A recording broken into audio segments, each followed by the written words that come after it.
राहुल गांधी यांनी त्यांच्या पदयात्रेमध्ये परत एकदा चीनचा विषय छेडला।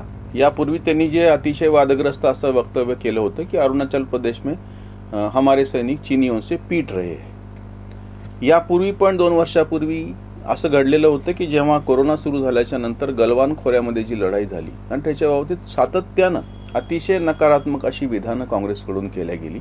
इतकंच नाही, जेव्हा ती प्रत्यक्ष तो हल्ला झाला, आपले 20 जवान शहीद झाले, त्यांचे तर जवळपास 100च्या वरती शहीद झालेत। या सगळ्याच्या बाबतीमध्ये शंकास्पद विधानं करणे, प्रत्यक्ष सैन्याने खुलासा केल्याच्या नंतर म्हणजे त्या ठिकाणी अधिकृतरित्या सैन्याच्या प्रवक्त्यांनी समोर येऊन जे काही घडलं ते सगळं समोर ठेवलेलं होतं। भारतामध्ये एक लोकशाही असल्यामुळे आधीपासूनची गोष्ट अशी की स्वच्छपणे पारदर्शक पद्धतीनं सगळ्या गोष्टी समाजासमोर येत राहतात, जागतिक माध्यमांच्या समोर पण येत राहतात।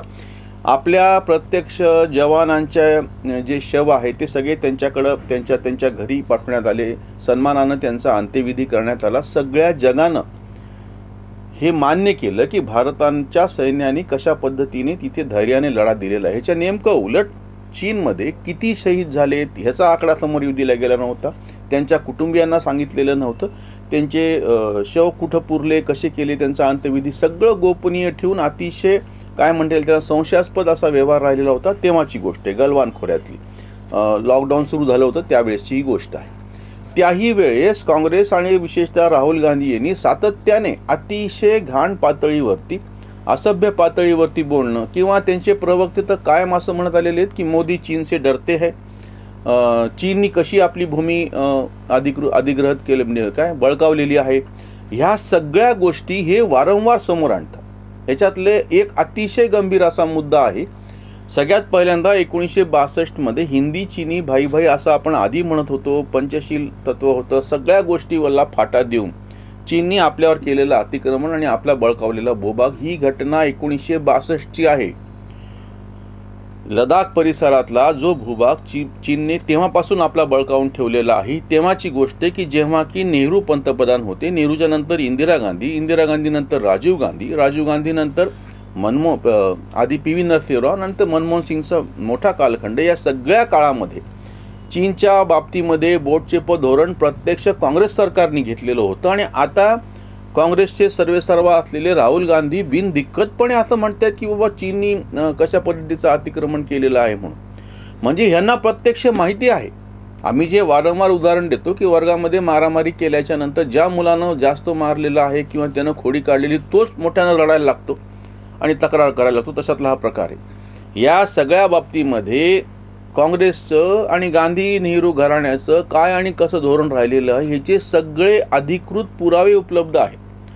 काँग्रेसचे संरक्षण मंत्री तत्कालीन AK अँटनी यांनी भर संसदेमध्ये त्यांचं विधान आहे की ती क्लिप आता यूट्यूबवरती वारंवार फिरते की सीमावर्ती भागामध्ये कशा पद्धतीनं आपल्याला इन्फ्रास्ट्रक्चर संरचना ह्या कमकुवत ठेवायच्या आहे की जेणेकरून सैन्य इकडं नाही आलं पाहिजे। म्हणजे असं म्हणत असताना आपल्याला जाता येणं हे विसरून गेले। म्हणजे खिडकी उघडली तर बाहेरून वारा आत नाही आला पाहिजे, पण आतला पण वारा बाहेर जातो ना, पण ते काही माहीत नाही। बरं, हे सगळं असताना अधिकृतरित्या ह्या सगळ्याचे पुरावे उपलब्ध असताना राहुल गांधी त्यांचे सगळे प्रवक्ते ज्या आक्रस्ताळपणे विचित्र पद्धतीनं देशघातक अशी टिप्पणी वारंवार करत राहतात, ह्याच्याबद्दल आता शंका म्हणजे हे विकृतीकडे कसं झुकत चाललेलं आहे। आता त्यांनी पत्रकार परिषदेमध्ये हा मुद्दा उपस्थित केला की चीनने आपली भूमी बळकावलेली आहे। हाच मुद्दा ते तुंतुणं लावून धरायला लागलेत केव्हापासूनची। चीनने आपली भूमी बळकावलेली ही गोष्ट खरी, पण केव्हा बळकावली ही आत्ताची घडलेली गोष्ट नाही आहे। आत्ता अरुणाचल प्रदेशमध्ये जे काही घडलं त्याच्या बाबतीतला तातडीनं खुलासा सैन्याने केलेला आहे। म्हणजे सरकारने म्हणजे त्याच्यामध्ये भाजप पक्ष म्हणून बाजूला ठेवा, सरकारही बाजूला ठेवा, सैन्य म्हणून जे काही आहे जी रचना आहे आणि सुदैवाने आपल्याकडे अगदी पहिल्या दिवसापासून म्हणजे पहिलं मंत्रिमंडळ स्थापन झालं तेव्हापासून, निवडणुका तर 52ला झाल्या, त्याच्या आधी प्रांतिक निवडणुका झाल्या होत्या इंग्रजांच्या अखत्यारीत असताना, तेव्हापासूनचं जे मंत्रिमंडळ 47 पासूनचं जवाहरलाल नेहरूचं होतं तेव्हापासून आजपर्यंत सैन्यावरती कोणी संशय घेतलेला नाही आहे। हे पहिले असा विरोधी पक्ष आहे अतिशय बेजबाबदार असा आणि अतिशय बेजबाबदार असे नेते आहेत की जे सैन्यावरती विचित्र पद्धतीने टीका करायला लागलेले आहेत। आणि पुन्हा म्हणताना काय म्हणतात की ह्याच्यामध्ये आम्ही सैन्याच्या जे शौर्य आहे त्याच्याबद्दल काही बोलत नाही, सरकारवरती बोलतो, पण प्रत्यक्ष लढाई तर सैनिक करतायत ना। आता हे राहुल गांधीचं जे वक्तव्य आधीचं आहे की चीनी अरुणाचल प्रदेश में हमारे सैनिक चीनियों से पीट रहे हैं, ह्याच्यामध्ये सरकार कुठं आलं, भाजप कुठे आला, मोदी, अमित शाह, संघ, मोहन भागवत कुठं आले?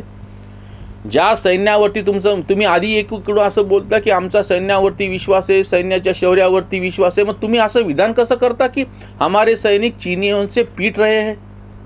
बरं, हे पण इतकंही आपण समजू शकलो असतो की समजा अशी जर काही वस्तुस्थिती असली असती तर तुम्ही धैर्य दाखवलं आणि भले कोणाला कटू वाटलं तरी सत्य बोला. असं झालेलं नाही आहे ना. प्रत्यक्षामध्ये समाज माध्यमांमध्ये जे काही व्हिडिओ उपलब्ध आहेत, भले ते आता जुने आहेत असं सांगितले जात आहे, पण तरीही व्हिडिओ काय सांगतायत की आपल्या सैनिकांनी चीन्यांना कसं पिटाळून लावलेलं आहे हे सांगतायत.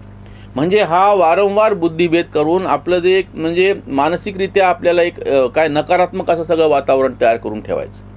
एक दुसरी महत्त्वाची गोष्ट म्हणजे ज्या सीमेवरती ज्या प्रदेश आहेत त्या सगळ्या सीमेवरती प्रदेशांच्या बाबतीमध्ये एक अतिशय वेगळं असं धोरण 2014च्या नंतर या नवीन सरकारने, मोदी सरकारने अवलंबायला सुरुवात केली.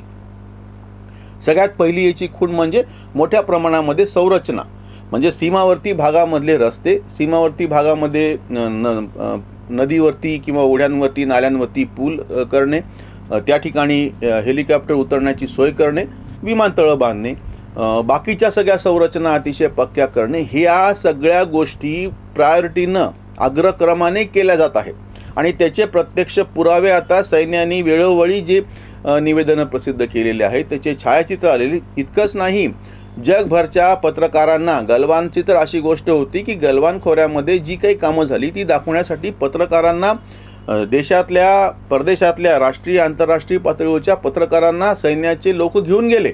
त्यांनी प्रत्यक्ष या ठिकाणी झालेली कामं दाखवली. आपल्यापैकी काही न्यूज चॅनल्सनी त्या काळामध्ये ह्या सगळ्या कामांचं एक लाईव्ह, म्हणजे कशा पद्धतीचे रस्त्याचे कामं चालू आहेत, विमानतळांचे कामं कसे चालू आहेत, पूल कसे बांधले जातात, हे सगळं समोर मांडलं. बरं, दुसरी महत्त्वाची गोष्ट म्हणजे जे हे वारंवार आले कसे, ज्या अर्थी त्यांना पिटाळलं त्या अर्थी ते आलेच होते, हे वारंवार सांगितलं गेलेलं आहे की ज्या विशेषतः चीननी जो वाद घातलेला आहे त्याच्यामुळे ज्याला बफर म्हणतात की दोन्ही देशाच्या सीमा आणि त्याच्यामधला एक प्रदेश सोडून दिलेला असतो की जाणीवपूर्वक त्या ठिकाणी कोणीही यायचं नाही, शस्त्र घेऊन यायचं नाही, फक्त टेहळणीसाठी तुम्ही येऊ शकता, कारण की शांतता प्रस्थापित व्हावी म्हणून. आणि हे आंतरराष्ट्रीय पातळीवरती ठरलेलं आहे. हे काही दोन देशातलं पण मुद्दा नाही आहे की जगभरामध्ये युद्धजन्य परिस्थिती असू नये. 1990च्या नंतर विशेषतः जागतिकीकरण पर्वात ह्याला फार मोठ्या प्रमाणामध्ये सगळीकडे असा प्रयत्न केला गेला की ज्या ज्या ठिकाणी तणाव आहे, ज्या ज्या ठिकाणी शंका आहे, ज्या ज्या ठिकाणी दोन्ही देशांनी दावे केले त्या त्या ठिकाणी दोन्ही देशाच्या सीमा म्हणून एक रेषा ठरवायची आणि त्याच्या दोघांच्या मध्ये एक मोठा प्रदेश, बॅरन लँड ज्याला म्हणतात, असे सोडून द्यायची की ज्याच्यावरती दोघांनीही फक्त टेहळणी करायची, कुठलेही शस्त्र हातामध्ये घ्यायचे नाही, आणि दावा सध्या करायचा नाही. हे माहीत असताना इतक्या दीर्घकाळ काँग्रेसची सत्ता भारतावर राहिलेली होती. आत्ताही 10 वर्ष 2004 ते 14 सत्ता होती. सगळे गोष्टी माहिती आहे. हे संरक्षण विभागामध्ये काम करणारे अधिकारी ह्यांच्या माहीत होते, मंत्री, या सगळ्यांना ह्या गोष्टी माहीत आहेत. असं असताना सुद्धा ठरवून अशा पद्धतीनं वक्तव्य करणं हीच एक पद्धतीची विकृती आहे. जेव्हा की स्वतः हे चीनी ॲम्बॅसिडरला कसे भेटले होते, राजदूताला, त्याच्यानंतर ह्यांनी चीनबरोबर काँग्रेस पक्षाने कशा पद्धतीनं करार केला त्याचं काही समोर आलेलं नाही. राजीव गांधी फाउंडेशनसाठी चीनकडून डोनेशन का आणि कशासाठी घेतले तेही समोर आणलं नाही. म्हणजे प्रत्यक्ष जे काही गुन्हे यांच्याकडूनच घडलेले आहेत, यांच्याकडूनच आंतरराष्ट्रीय पातळीवरती अशी गद्दारी देशाच्या बाबतीमध्ये केल्या गेलेली आहे. वक्तव्य करताना मात्र राहुल गांधी ठरवून असं जेव्हा बोलत आहेत तेव्हा म्हणून त्यांच्यावरती हा आरोप करावा लागतो की ज्या पोरांनी प्रत्यक्ष मारामारी केलेली आहे, जनचोरी केलेली आहे, तोच मोठ्या आवाजामध्ये चोर चोर चोर चोर बोर्डत फिरतो. तशातला हा प्रकार आहे. ज्यानं पाकिट मारलं तोच पाकिट मारलं म्हणून ओरडतो. तसं राहुल गांधींना कदाचित हे पूर्णपणे माहीत आहे की आपण कसे भारताच्यासाठी गद्दार झालेलो आहोत चीनच्या बाबतीत, आणि म्हणून ते असे प्रश्न उपस्थित करतायत आणि जेणेकरून दिशाभूल व्हावी. आणि त्यांची या निमित्तानं डफली वाजवणारे सुद्धा त्यांची साथ देत आहेत आणि ह्यांना देशद्रोही म्हणल्याशिवाय दुसरा पर्याय नाही. इथेच थांबूयात. धन्यवाद.